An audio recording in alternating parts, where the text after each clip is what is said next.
Hey everyone, Harry here to talk about an important new lawsuit filed by the Democratic National Committee in Georgia. And it seeks to a declaratory judgment, a legal determination that a couple rules are invalid. All right, let me give you the backdrop here. There are three members of the state election board, and they are very well known as Trump partisans. Trump has praised them, and they seem very much of a mind to try to enable, put thumbs on the scale to enable his election. And remember, Georgia. Right, it's one of the most important. That's the one where Trump just needed 11,280 votes or whatever it was in his infamous conversation with Secretary of State Raffensperger, because that was the margin of victory for Biden. All right, so these three members of the board, this is not a law. Georgia is notoriously purple in the sense of deeply red and deeply blue, and really collisions and things vary a lot by county.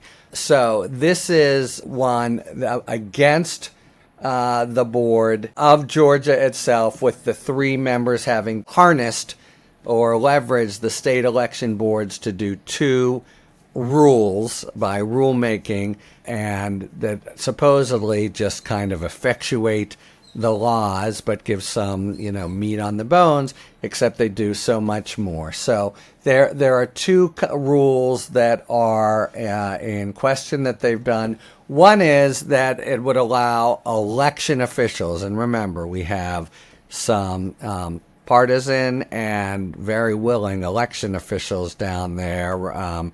Remember the folks in Coffee County and the like who let people in so that they'd be relying on the Trump partisans, but to conduct a reasonable inquiry is the word before certifying election results. So it's time to certify, and but they say no, we want to do a reasonable inquiry. What's that mean, and where's it come from in the law?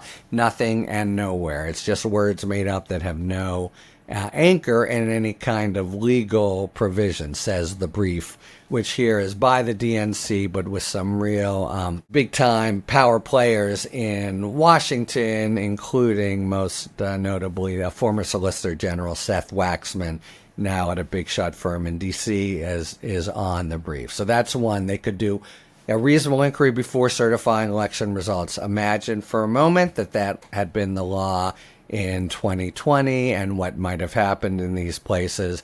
And, remember, what Trump was seeking from the start is delay and chaos. And while the proponents of the bill just say, well, we just want to take a little while to do a reasonable inquiry of, 12, 24, 36, 48 hours in that critical period post-election can completely change the dynamic. And then also that it gives members of county election boards, this is the other rule, there's the reasonable inquiry rule and the examination rule. And the examination rule would give members of county election boards the ability to investigate ballot counts. Now, what does Georgia law say about all this? Georgia law says that once this is done, they don't have any kind of role to play to decide or exercise discretion. Their job is to certify. It says they shall certify. So what happens to reasonable inquiries and background examinations?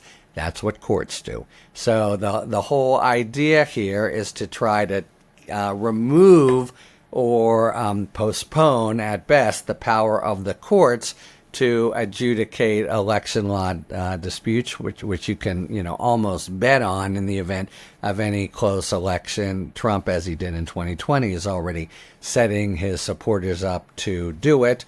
And he just would need under these rules just a couple individual counties, just sort of, I want to do a background investigation, I want to look at the ballot counts, and everything is sort of then suspended, or maybe even, let's say the dynamic is as it was in 2020 when a lot of the mail-in ballots, which are counted after, come for him late. He could try to freeze things while the count is still on his side.